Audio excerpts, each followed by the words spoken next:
The big thing when we were watching the lockdown on Friday was its unprecedented nature, right? Even in times of extreme danger that were going on, say the DC sniper comes to mind immediately. Not everything was shut down as it was in I Boston. believe the last time that there was a major urban area that was shut down in that way was the Watts riots. Oh, wow. And that was in the 60s. Okay, so now, since it was done on Friday here, and it's been almost, what is that, quick math, 50 years since more that than 50 occurred? years, yep.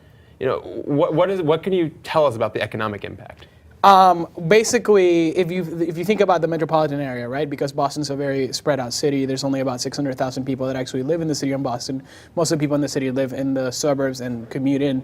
It's a $1 billion a day economy, give or take. So there's some movement of economic activity that's going to move forward, or because people are going to be able to do those purchases later. But a lot of it isn't, and it's stuff that's just like pretty much lost at a lost cost.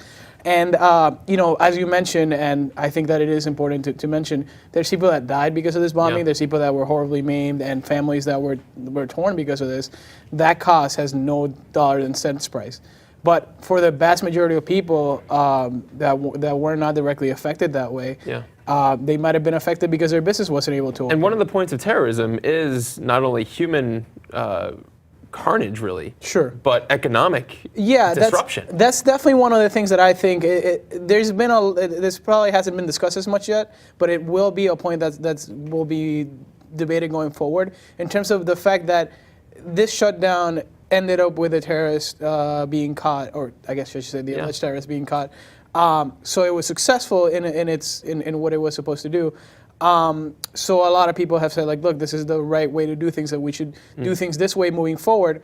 I mean, it begs the question of whether each time we have an act of urban terrorism in America, this is going to happen and we're going to have a major urban center shutting down. And if it's even a possibility, I'm not sure that they could pull that off in New York City, for example.